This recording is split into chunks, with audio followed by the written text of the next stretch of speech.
Comment devenir agent immobilier à Dubaï?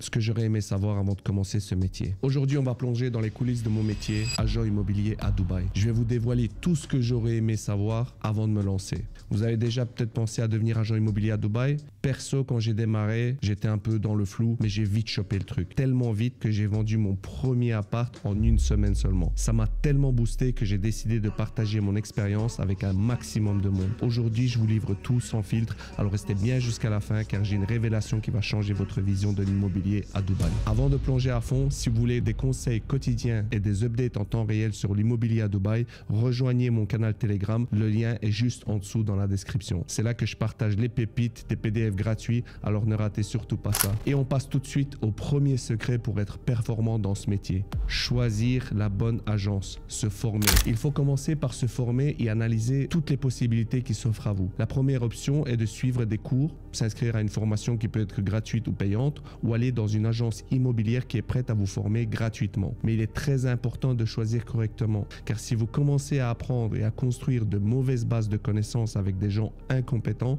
ce sera compliqué de vous reformater par la suite.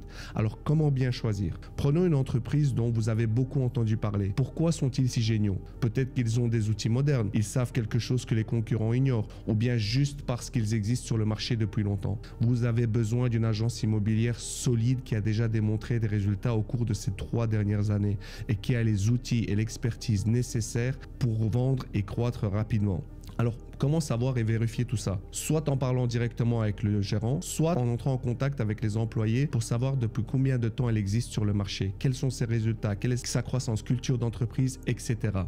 Le deuxième point est le mentorat. Je pense que se développer avec un mentor, c'est la clé. Que ce soit dans le sport, le business, l'immobilier, avoir un mentor qui a déjà réussi, c'est le jackpot. Vous évitez les erreurs de débutants et vous avancez à grands pas. Ne zappez pas car dans un instant, je vous révèle comment trouver le mentor parfait qui va booster votre carrière. Toute ma vie, que ce soit au niveau personnel ou professionnel, j'ai toujours cherché à communiquer avec une personne qui a déjà atteint le résultat que je désire. Si je souhaite vendre des appartements, je vais veiller à apprendre chez le meilleur. Quand je voulais devenir ceinture noire de judo, j'ai voulu apprendre chez le professeur qui connaît la compétition, qui a une excellente technique et qui est exigeant. Enfin, vous avez compris l'idée. Parce que lorsque vous commencez quelque chose seul, vous êtes constamment confronté à de nouveaux obstacles. Et lorsque vous rencontrez ces difficultés pour la première fois, vous avez un choix entre agir sur base de votre intuition ou regarder sur Internet comment faire, mais ce que vous choisirez, que ce soit la première ou la deuxième option, ne vous garantit pas que vous prendrez immédiatement la bonne. La garantie de faire le bon choix se fait exclusivement via une personne qui a déjà fait face à ce défi. Il faut toujours demander seulement à celui qui est déjà là où vous voulez être, et ça c'est une règle primordiale.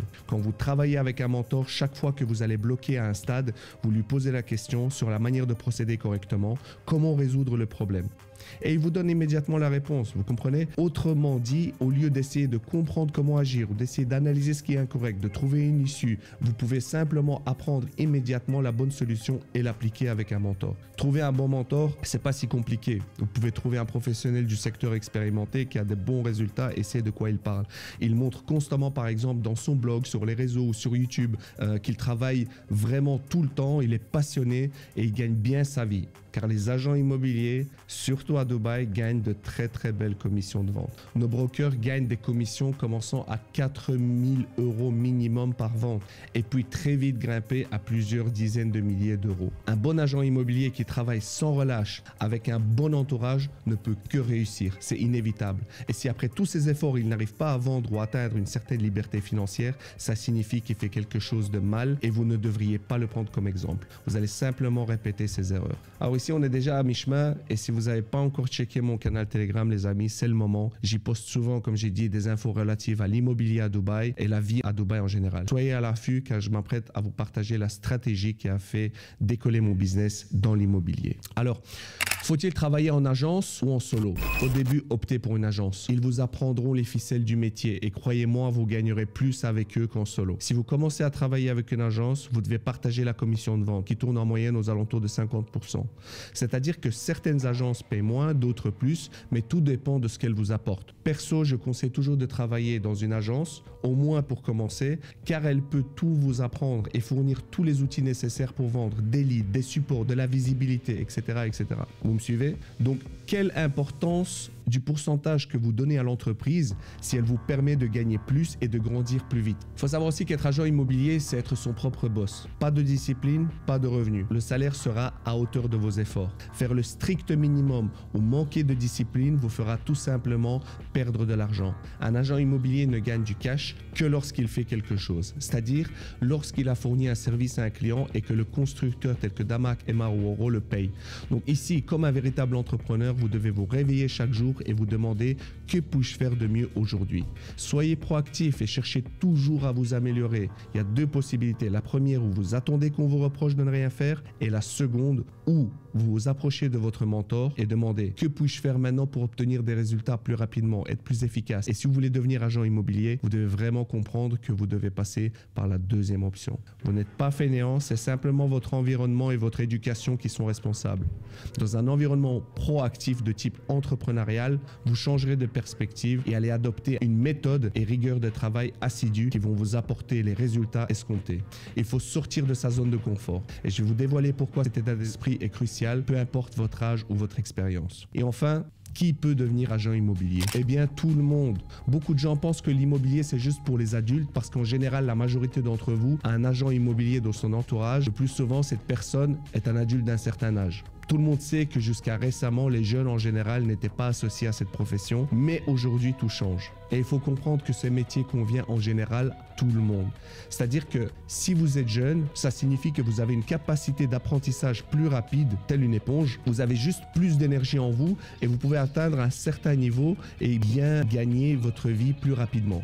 Mais si vous êtes déjà adulte, alors c'est le contraire. Vous comprenez que votre âge est un atout, car en vous voyant, les gens penseront que vous travaillez dans ce secteur toute votre vie. Donc, il y a des avantages à tout âge. C'est ainsi qu'il faut le voir. Aussi, une grande erreur, mon conseil en général, c'est de ne pas essayer différents métiers, différentes niches. Parce que quand j'étais jeune, jusqu'à 18 ans, je n'étais pas du tout intéressé par quoi que ce soit dans le domaine de l'immobilier. Cela ne me concernait pas. Mais dès que j'ai commencé à me renseigner, j'ai réalisé qu'en fait, tout le monde est touché par l'immobilier, que ce soit pour la location, l'achat ou la vente. On doit tout simplement se loger. En général, il y a beaucoup de demandes. Et il est très important, surtout au début, de savoir choisir quoi faire et de ne pas s'engager dans tout, c'est-à-dire choisir dans quelle direction se spécialiser. Location, achat, vente, marché secondaire ou vente de nouveaux bâtiments. Je pense que je vais en parler dans une autre vidéo, mais maintenant je peux dire que dans votre agence, si elle est saine, ils vous diront de ne pas vous engager dans tout et de faire que ce qui est le plus rentable. Pour ma part, je pense que c'est l'achat off-plan en construction et j'expliquerai pourquoi dans une autre vidéo. Alors, pour conclure, être agent immobilier à Dubaï, c'est pas juste montrer des appartements, c'est comprendre vos clients, se démarquer et surtout ne jamais cesser d'apprendre. Si vous voulez continuer ces discussions et obtenir encore plus de conseils, rejoignez-moi sur mon canal Telegram. Le lien est dans la description, j'y partage des offres d'emploi avec nos partenaires et du contenu inédit. Et pour terminer, donc, il faut être customer centrique. Je travaille toujours exclusivement pour l'individu en fonction de ses besoins. Je vais faire en sorte de me rendre indispensable en fournissant une analyse sur mesure avec des biens qui lui correspondent, pas juste dans le but de lui vendre quelque chose. La tâche principale est de constituer une base de données de biens que vous allez vendre et au début, cela ne fonctionnera pas à 100%. Peu importe à quel point vous êtes dans un endroit cool, très longtemps, je n'avais pas cette base de connaissances que j'ai maintenant. Je n'ai pas abandonné parce que j'en avais besoin pour changer de vie et surtout parce que ça me captivait. Il faut trouver la motivation non seulement dans l'argent, mais aussi dans le fait d'aider les autres. Prenons un client qui souhaite vendre un appartement. Le but n'est pas de placer le bien sur des dizaines de plateformes de vente, mais s'assurer que l'offre est correctement formulée. Que montrent les photos? Comment la description est-elle rédigée? Est-ce qu'elle décrit le bien en faisant rêver l'acheteur? Est-ce qu'elle crée de l'urgence? Grâce à tous ces éléments, on pourra vendre l'appartement à un prix bien plus intéressant que celui que le client aurait reçu sans notre aide. Votre client ne ferait pas tout ça, soit parce qu'il n'a pas le temps, soit parce qu'il n'a pas l'expérience. Autre chose, quand un client souhaite investir un appartement,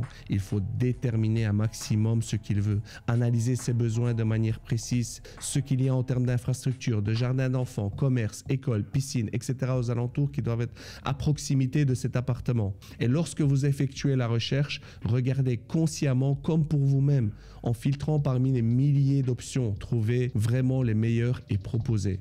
Personnellement, je donne une vingtaine de projets à mes clients et ça peut prendre des mois avant qu'ils ne se décident à acheter. Mais ça ne m'inquiète pas du tout parce que ma motivation première n'est pas de faire rapidement de l'argent, mais bien d'aider ces gens à faire un investissement rentable car s'ils sont heureux, ce serait un bon bouche à oreille et ça me me permettra de faire plus de ventes par la suite. C'est comme ça qu'on se fait un nom. Et pour terminer, le dernier conseil, démarquez-vous.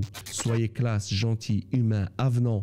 Intéressez-vous aux clients, à leur vie. Devenez en quelque sorte comme des amis. Rappelez-vous des noms de leurs enfants, des éléments importants de leur vie dont ils vous auraient parlé. Prenez de leurs nouvelles sans forcément parler toujours de la vente ou s'ils se sont décidés ou pas. Vous le saurez de toute façon au moment venu. Et motivez-les également avec un aspect financier. Proposez par exemple un cashback de 1000 € que vous leur transmettrez sur votre commission et ça fera un effet boule de neige grâce au bouche à oreille. Voilà les amis, vous avez maintenant une idée de ce que ça prend pour réussir dans l'immobilier à Dubaï. Si vous avez des questions ou besoin de conseils, n'hésitez pas à me les poser en commentaire. N'oubliez pas de liker, partager la vidéo, abonnez-vous et à la prochaine pour de nouvelles aventures.